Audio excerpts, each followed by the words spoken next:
PDF Elements allows you to create PDFs, edit them, convert them, extract data from them, and even combine them, and some other things as well. As Jeff Bezos said, we know from our past experiences that big things start small. The biggest oak starts from an acorn, and you've got to be willing to let that little acorn grow into a little sapling, and then into a small tree.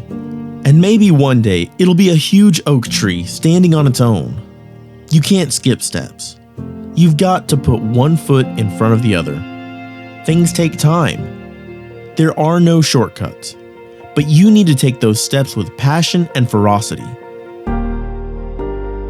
And you will stand out from the crowd, and your classmates will look at you differently, and your friends will look at you differently, and your parents and teachers will look at you differently.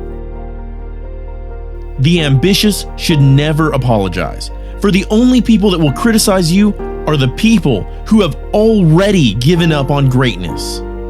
The ability to increase and maintain your hunger is the one common denominator amongst the most successful students. Those that are getting the highest grades, they're hungrier than the rest. I believe that's the single most important factor that separates the top performing students to the average performing students.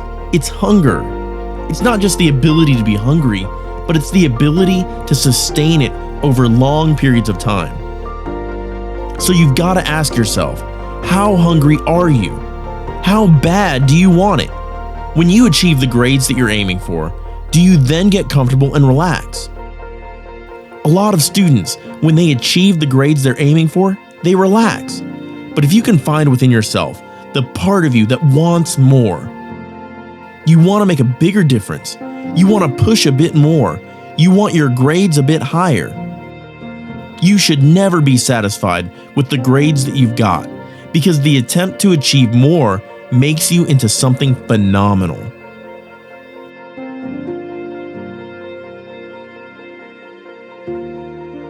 As Les Brown said, it's necessary that you take responsibility for your education, that you make it happen, that you don't give up, that you don't take any rejection or disappointments or defeats personally, that you keep on studying.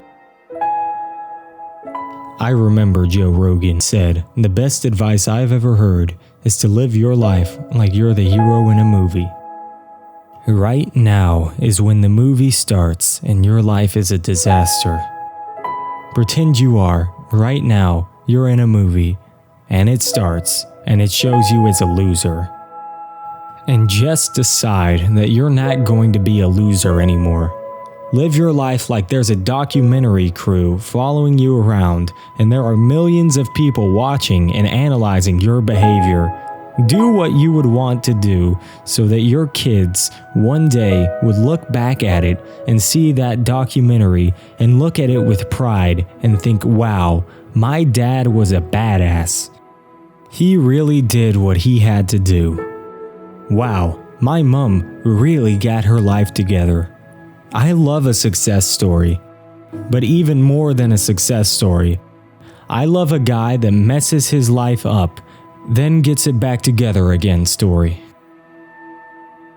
And those days, when you're tired and worn out and just sick of studying, what do you do on those days? Just get it done. Even if it's just going through the motions. You go through the motions. You don't want to read your textbook. You read your textbook. Don't really want to get up and get out of bed? Then get up and get out of bed. You are the only person stopping you from achieving. Don't take today off. Not today. You don't decide that you can't make it because you can't see the light at the end of the tunnel, that you realize that that's all part of the journey. You must believe in yourself. You must believe in your ability. You must believe in the assignments that you're writing and the exams that you're taking. You must believe in your ideas unquestionably. It's not going to happen as quickly as you want it to happen. You might not have the money, you might not have the resources or the support you need, but you need to believe it is possible. There are consequences that you pay when you keep seeking comfort and avoiding studying and avoiding hard work. And those consequences are that you're never going to feel like you've accomplished anything. You're never going to have this feeling of understanding that difficulty and struggle and the ability to push through, it is a muscle, and you have to develop that muscle by doing it. And once you do, you develop a high level of self-satisfaction and peace of mind. You gotta wake up and have the drive to get something done. You're the only person that can make it happen.